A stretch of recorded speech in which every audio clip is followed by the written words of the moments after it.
नमस्कार मित्रों, आज के वीडियो में हम लोग कन्या लग्न के कारक ग्रहों के बारे में बात करेंगे।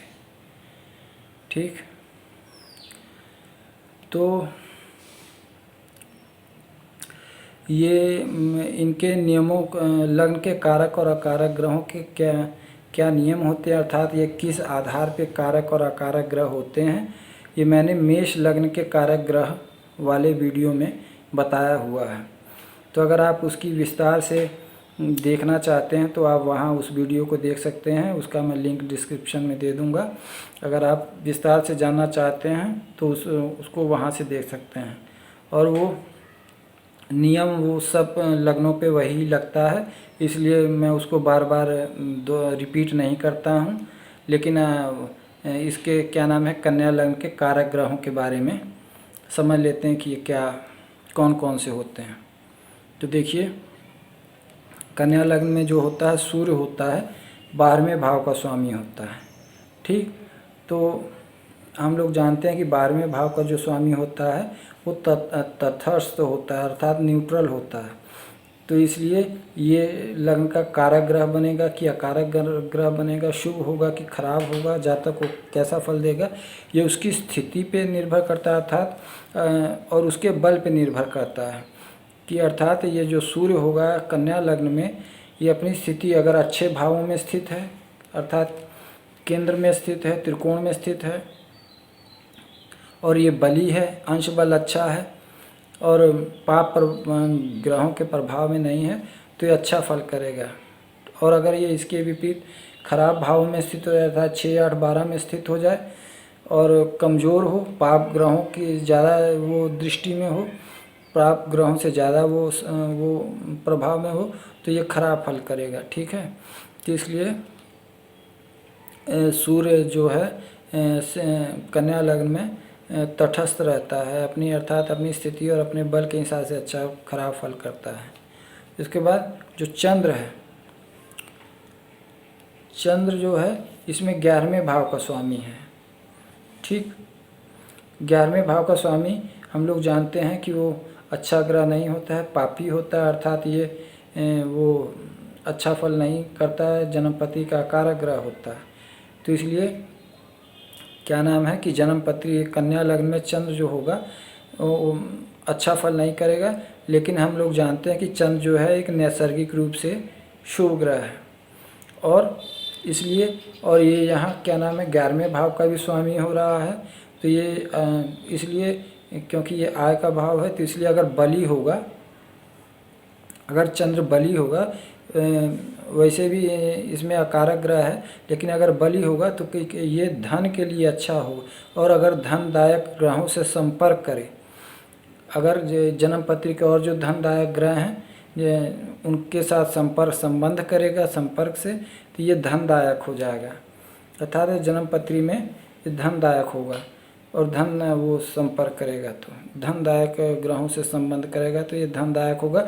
लेकिन ये है कि अपनी दशा अंतरदशा में ये समस्याएं देता रहेगा, समस्याएं देगा, आदमी को परेशान करेगा, आदमी को वो पीड़ित करेगा। लेकिन क्योंकि ये धनदायक, एक चंद्र नैसर्गिक रूप से भी शुभ ग्रह और एक धनदायक भाव का 11वें भाव का स्वामी, इसलिए धन के अगर धन के वाले देने वाले ग्रहों से संपर्क करेगा तो ये धनदायक हो जाएगा। ठीक, उसके बाद ये देखिए जो मंगल है, मंगल इसमें एक ये 3रे भाव का स्वामी है और एक 8वें भाव का स्वामी है।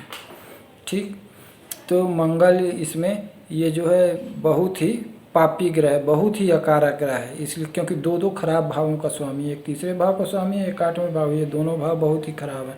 और मंगल नैसर्गिक रूप से भी अशुभ ग्रह है, इसलिए इस जन्मपत्री कन्या लग्न में मंगल जहाँ भी बैठेगा, जहाँ जिन भी भावों में बैठेगा उन भावों संबंधित समस्याएं ही पैदा करेगा।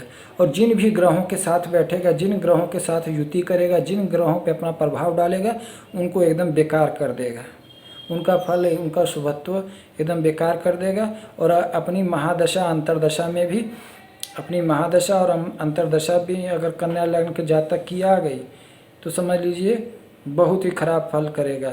लेकिन अगर क्या नाम है कि तो इस पे अगर थोड़ा सा शुभ प्रभाव हो जाएगा, अगर शुभ ग्रह किसी दृष्टि हो जाएगी और शुभ ग्रहों का अगर साथ हो जाए तो थोड़ा सा इसकी अशुभता में, अकारकता में कमी आ जाएगी। इसलिए ये कन्या लग्न में अगर मंगल कमज़ोर हो जाए, अर्थात अंश बल कम हो और पाप खराब भावों में 6, 8, 12 भावों में चला जाए तो ये जातक के लिए शुभ होगा, क्योंकि कमज़ोर होगा तो इसके पापत्व में, इसके खराब फलों में कमी आ जाएगी, और अगर खराब फलों में कमी आ जाएगी तो जातक के लिए अच्छा होगा।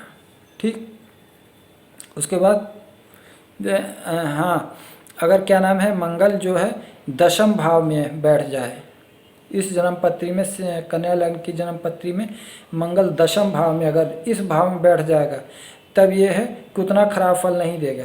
क्यों? इसकी वजह है क्योंकि अगर मंगल दशम भाव में बैठ जाएगा तो क्या होगा, इस अपने दोनों पाप भावों से, दोनों खराब ये जो भाव हैं उनसे गिनने पे इसकी स्थिति अच्छी नहीं होगी, उनसे इसका कनेक्शन टूट जाएगा। जैसे यहाँ से गिने, यहाँ इसकी राशि और मंगल दशम भाव में बैठा है, मान लीजिए यहाँ इसकी राशि है तो यहाँ से गिनेंगे 1, 2, 3, 4, 5, 6, 7, 8, 8वें पड़ेगा, और 8वें होने से मंगल इसका इस भाव से संपर्क टूट जाएगा और इसका खराब फल नहीं कर पाएगा।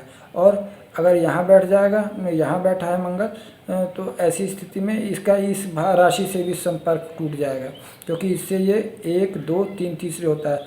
अगर मंगल क्या नाम है कन्या लग्न में चाहे इस दशम भाव में बैठ जाएगा तो ये अच्छा फल करेगा। जातक को ज़्यादा परेशान है क्योंकि इसका दोनों खराब भावों से इसका संपर्क टूट जाएगा, क्योंकि एक से ये 8वें पड़ेगा, दूसरे से 30वें पड़ेगा, तो इस वजह से इसके पापत्व में कमी आ जाएगी। इसके अलावा जन्म पत्री में अन्य स्थितियों में अगर मंगल रहता है तो वो मंगल खराब फल करेगा, बहुत ही अकारक ग्रह है, तो अगर कमज़ोर होगा तो वही अच्छा होगा।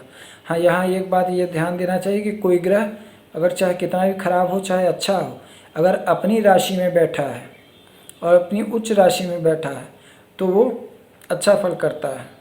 ठीक, और अगर अपनी राशि को, अपने भाव को देखता है तब भी वो अच्छा फल करता है, तो इसलिए हमेशा इसका भी ध्यान रखना चाहिए। ठीक, लेकिन इसमें एक बात ये निश्चित है, अगर मंगल ये दशम के अलावा अन्य स्थितियों में मंगल होगा तो मंगल अच्छा, अगर बलवान होगा तो जातक के लिए समस्याएं पैदा करेगा, इसलिए अगर कमज़ोर होगा तो ही अच्छा रहेगा, बशर्ते वो दशम में ना बैठा। दशम में बैठ के वो अच्छा फल करेगा, उसका वजह मैं बता चुका हूँ। ठीक, उसके बाद देखिए जो बुध है, बुध इसमें ये लग्न का कारक है और दशम भाव का कारक है, क्योंकि दशम भाव तो वैसे ही बहुत अच्छा ग्रह भाव होता है, जातक के कर्म का भाव होता है, और लग्न का कारक होने के, लग्न भाव के स्वामी होने की वजह से इसमें शुभता आ जाती है, शुभ हो गया, तो इसलिए दो केंद्र भावों का स्वामी है। और लग्न होने की वजह से, क्योंकि लग्न एक त्रिकोण भी है तो इसको केंद्राधिपत्य दोष नहीं लगता है, तो इसलिए ये बहुत ही कारक ग्रह हो जाता है। ये बुध जो है सिंह लग्न में, क्योंकि दो बहुत अच्छे भावों का स्वामी है और बुध नैसर्गिक रूप से भी शुभ ग्रह है, अच्छा ग्रह है, तो इसलिए ये योग कारक, राजयोग कारक ग्रह हो जाता है इस जन्म पत्री में। ठीक, तो राजयोग कारक ग्रह है तो ये अपनी दशा अंतरदशा में अच्छा ही फल करेगा। और अगर थोड़ा सा भी बलवान हो जाएगा तो ये जातक को बहुत ही अच्छा फल करेगा। ठीक, उसके बाद ये देखिए जो गुरु है, गुरु इसमें दो केंद्र भावों का स्वामी है, तो गुरु क्योंकि नैसर्गिक रूप से एक शुभ ग्रह है, नैसर्गिक रूप से शुभ ग्रह होने की वजह से इसको केंद्राधिपत्य दोष लग जाता है, केंद्र आधिपत्य दोष लग जाता है और इसकी वजह से ये अशुभ हो जाता है। तो इसलिए सामान्य स्थिति में जो गुरु होगा कन्या लग्न में एक अशुभ ग्रह है, अकारक ग्रह है, लेकिन इसके साथ एक ये भी है कि अगर ये वक्री हो जाएगा तो ये इसकी अशुभता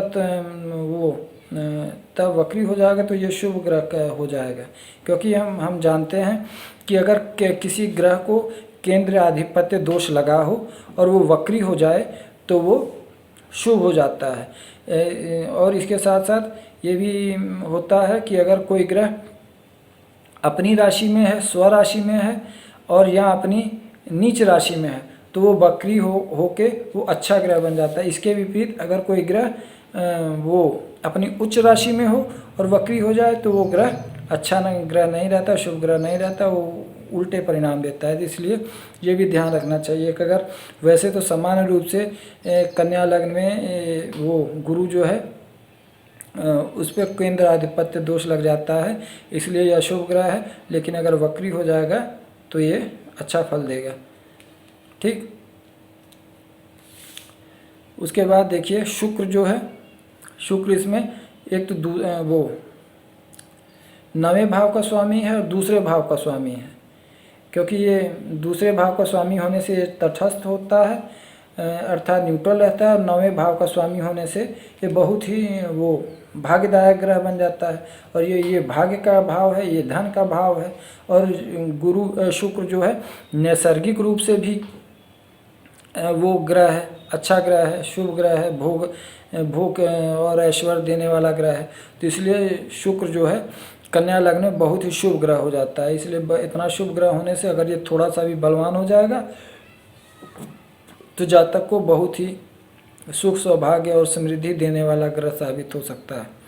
ठीक, उसके बाद देखिए जो शनि है, शनि इसमें जो है ये त्रिकोण का स्वामी है।